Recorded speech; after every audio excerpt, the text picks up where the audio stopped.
दोस्तों, आज मैं आपको एक ऐसे व्यक्ति की कहानी सुनाने जा रहा हूं जिन्होंने अपने समर्पण, ज्ञान और निर्णय क्षमता से भारतीय अर्थव्यवस्था को नई दिशा दी।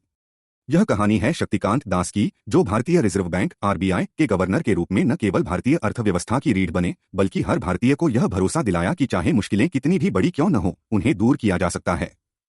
शक्तिकांत दास का जन्म 26 फरवरी 1957 को ओडिशा के एक साधारण परिवार में हुआ। उनकी परवरिश एक ऐसे वातावरण में हुई जहां शिक्षा को प्राथमिकता दी जाती थी। उनकी शुरुआती पढ़ाई ओडिशा के एक सरकारी स्कूल से हुई। दास ने आगे चलकर दिल्ली यूनिवर्सिटी के प्रतिष्ठित सेंट स्टीफन कॉलेज से इतिहास में स्नातक किया। हालांकि इतिहास उनका विषय था, लेकिन उन्होंने अपने अद्वितीय दृष्टिकोण और सीखने की क्षमता से भारतीय प्रशासनिक सेवा (आईएएस) में चयन पाया।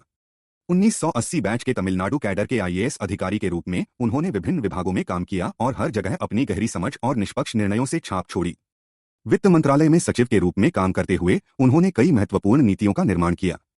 यह वह समय था जब भारत की अर्थव्यवस्था तेजी से बढ़ रही थी, लेकिन वैश्विक अनिश्चितताओं और घरेलू चुनौतियों ने सरकार की मुश्किलें बढ़ा दी थीं।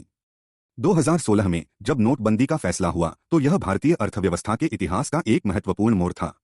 शक्तिकांत दास ने इस प्रक्रिया का प्रबंधन किया और देश भर में मुद्रा वितरण को सुचारू बनाने में अहम भूमिका निभाई। यह आसान काम नहीं था।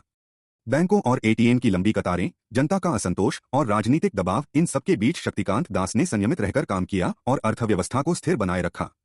2018 में जब उन्हें आरबीआई के गवर्नर के रूप में नियुक्त किया गया, तो यह भारतीय अर्थव्यवस्था के लिए एक चुनौतीपूर्ण समय था। गैर बैंकिंग वित्तीय संस्थाओं (एनबीएफसी) में संकट, बढ़ती महंगाई और वैश्विक व्यापार युद्ध ने भारतीय वित्तीय प्रणाली को प्रभावित किया था। लेकिन शक्तिकांत दास ने हर मुश्किल को अवसर में बदलने का हुनर दिखाया।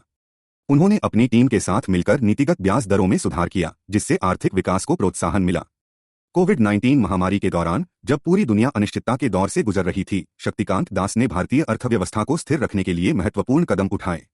उन्होंने बैंकों के लिए ऋण संबंधी नियमों में राहत दी, छोटे और मध्यम व्यवसायों के लिए वित्तीय पैकेज की घोषणा की और हर वर्ग को राहत देने का प्रयास किया। उनके नेतृत्व ने भारत को इस संकट से उबरने में मदद की और यह सुनिश्चित किया कि भारतीय अर्थव्यवस्था मजबूती के साथ वापस खड़ी हो।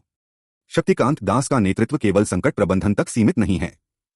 उन्होंने डिजिटल भुगतान को बढ़ावा देने, फिनटेक उद्योग को प्रोत्साहन देने और क्रिप्टोकरेंसी पर स्पष्ट दिशानिर्देश लाने में भी महत्वपूर्ण भूमिका निभाई।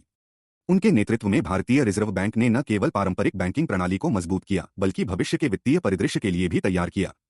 दोस्तों, शक्तिकांत दास की कहानी हमें यह सिखाती है कि कठिन परिस्थितियों में संयम, ज्ञान और नेतृत्व कितना महत्वपूर्ण होता है। उनकी यात्रा एक प्रेरणा है कि कैसे एक साधारण परिवार से आया हुआ व्यक्ति अपनी मेहनत और दूरदृष्टि से पूरे देश के लिए उदाहरण बन सकता है। अगर यह कहानी आपको प्रेरित करती है, तो इसे लाइक करें, अपने दोस्तों के साथ शेयर करें और हमारे चैनल को सब्सक्राइब करना न भूलें। साथ ही बेल आइकन दबाएं ताकि आप हमारी नई कहानियों को सबसे पहले देख सकें।